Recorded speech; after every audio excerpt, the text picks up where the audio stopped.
जिस आईपीएस अफसर ने मोदी के लिए छोड़ दी नौकरी, ठाकरे के गढ़ में की सीएम योगी ने उनकी खूब तारीफ।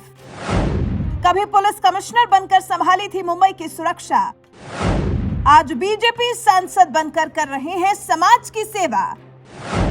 आप भी जान लीजिए कौन है बीजेपी के वो सांसद जिनके डंके की चोट पर की सीएम योगी ने तारीफ।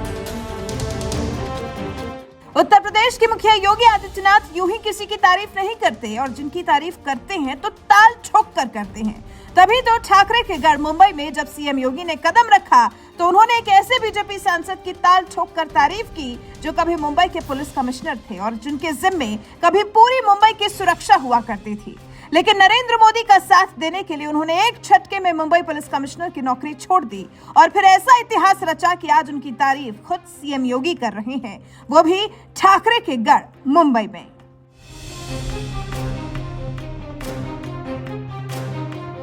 दरअसल उत्तर प्रदेश के लोगों के आर्थिक हालात सुधारने के लिए भगवाधारी सीएम योगी आदित्यनाथ इन दिनों निवेश जुटाने में लगे हुए हैं। इसी सिलसिले में वो बुधवार को भारत की आर्थिक राजधानी कहे जाने वाले शहर मुंबई पहुंचे, जिसे उद्योगपतियों का गढ़ कहा जाता है।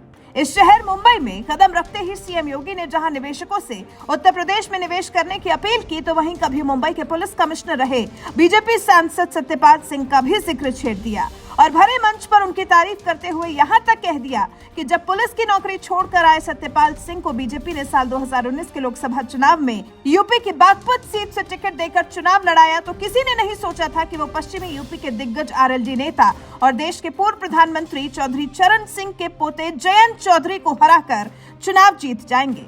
लेकिन सीएम योगी को सत्यपाल सिंह पर पूरा भरोसा था कि वो जयंत चौधरी को हराकर चुनाव जीत जाएंगे और ये भरोसा क्यों था, ये आप खुद सीएम योगी से सुन लीजिए। मैं गया था, मुझे याद है जब लोकसभा चुनाव चल रहे थे, बागपत से आपके मुंबई के पूर्व पुलिस कमिश्नर चुनाव लड़ रहे थे। लोग कहते थे वो जीत नहीं पाएंगे, मैं कहता था जीतेंगे। सारे सर्वे कहते थे हार जाएंगे, मैं कहता था जीतेंगे। लोग कहते थे क्यों, मैं कहता था बागपत के हर गांव से यूपी पुलिस में कोई ना कोई नौजवान भर्ती हुआ है और आप देखना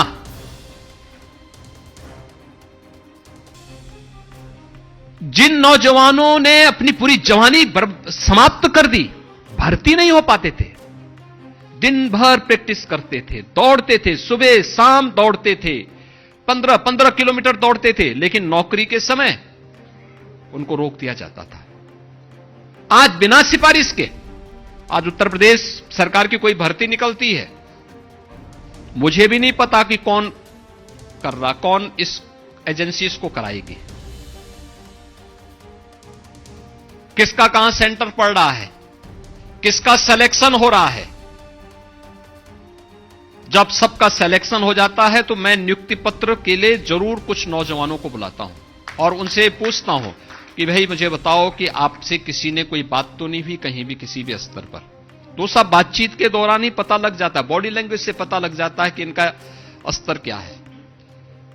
तो उसके बाद फिर मैं नियुक्ति पत्र के बाद उनकी पोस्टिंग कहां होनी है यह भी मुझे भी नहीं पता है।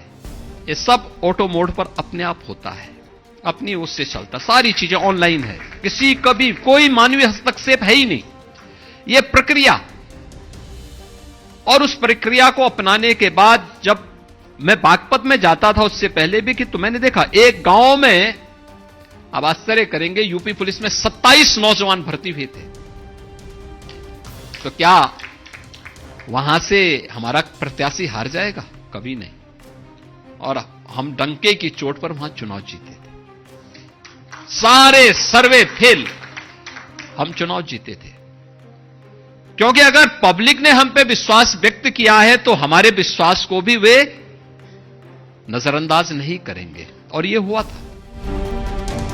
सीएम योगी आदित्यनाथ ने इस भाषण में बीजेपी सांसद सत्यपाल सिंह का नाम तो नहीं लिया, लेकिन जिस बागपत लोकसभा सीट का वो जिक्र कर रहे थे उस बागपत सीट से फिलहाल मुंबई के पूर्व पुलिस कमिश्नर सत्यपाल सिंह ही बीजेपी सांसद हैं और इस सीट से वो लगातार दूसरी बार सांसद चुने गए हैं।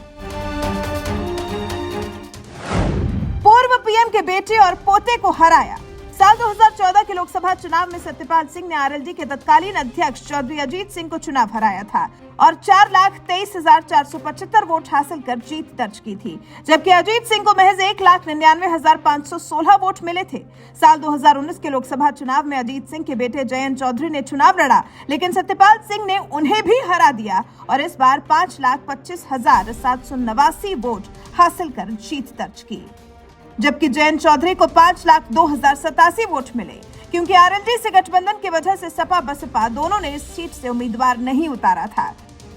पश्चिमी यूपी को आरएलडी का गढ़ माना जाता रहा है, क्योंकि पश्चिमी यूपी से ही कभी देश के पूर्व प्रधानमंत्री चौधरी चरण सिंह किसानों के हक के लिए आवाज उठाया करते थे, जिनकी जयंती पर आज भी हर साल 23 दिसंबर के दिन राष्ट्रीय किसान दिवस मनाया जाता है। लेकिन समय का पहिया ऐसा घूमा कि मोदी लहर में बीजेपी नेता सत्यपाल सिंह ने साल 2014 के लोकसभा चुनाव में बागपत की सीट पर जहां चौधरी चरण सिंह के बेटे चौधरी अजीत सिंह को चुनाव हराया और फिर 2019 के लोकसभा चुनाव में उनके पोते जयंत चौधरी को भी करारी शिकस्त दी। यही वजह है कि ऐतिहासिक जीत हासिल करने वाले सत्यपाल सिंह की तारीफ आज खुद सीएम योगी मुंबई की धरती पर कर रहे हैं, जहां कभी सत्यपाल सिंह पुलिस कमिश्नर के तौर पर अपनी जिम्मेदारी निभाया करते थे।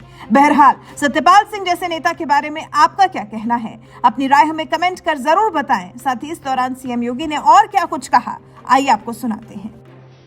उत्तर प्रदेश के अंदर इस दौरान बहुत सारे परिवर्तन हुए। आपने देखा होगा इंफ्रास्ट्रक्चर डेवलपमेंट के लिए भी एक बेहतरीन कार्य हुआ, हर एक स्तर पर। हर एक हमने प्रदेश के अंदर, इससे पहले एक कहावत थी 17 के पहले उत्तर प्रदेश के बारे में कि जहां से अगर आप सड़क मार्ग से चलो, सड़कों पे गड्ढे दिखने लग जाएं या सायंकाल अंधेरा हो जाए, मान के चलो उत्तर प्रदेश की सीमा प्रारंभ हो गई। आज इंटर स्टेट कनेक्टिविटी 4 लाइन से जुड़ चुकी है। नेपाल से हो, बिहार से, झारखंड से, छत्तीसगढ़ से, मध्य प्रदेश, राजस्थान, हरियाणा, उत्तराखंड या दिल्ली, 4 लेन की कनेक्टिविटी के साथ हम जुड़े हुए हैं। एक्सप्रेस हाईवे प्रदेश की राजधानी लखनऊ का पूर्वी छोर से जोड़ने के लिए, बुंदेलखंड एक्सप्रेसवे को प्रदेश की राजधानी से जोड़ने के लिए, देश की राजधानी को प्रदेश की राजधानी से जोड़ने के लिए, पश्चिमी उत्तर प्रदेश को पूर्वी उत्तर प्रदेश से जोड़ने के लिए गंगा एक्सप्रेसवे पर कार्य हो रहा है। ये इंफ्रास्ट्रक्चर डेवलपमेंट के जो कार्य हुए हैं, गांवों की कनेक्टिविटी को, जनपदों की कनेक्टिविटी को जिस प्रतिबद्धता के साथ आगे बढ़ाने का कार्य हो रहा है, ये सभी उत्तर प्रदेश के अंदर आपने पिछले कुछ वर्षों के अंदर परिवर्तित होते हुए देखा होगा। एयर कनेक्टिविटी, मुझे याद है 2017 के पहले गोरखपुर में एक फ्लाइट जाती थी दिल्ली से, और वह भी कभी कभी जाती थी। मुझे जब संसद सत्र में आना होता था दिल्ली, तो पहले 4 घंटे मुझे गोरखपुर से लखनऊ जाने में लगते थे, फिर गोरखपुर से दिल्ली आता था। ऐसे दिल्ली से अगर मुझे अचानक आना होता था तो पहले लखनऊ आता था, लखनऊ से 4 घंटे की दूरी तय करके तब गोरखपुर पहुंचता था।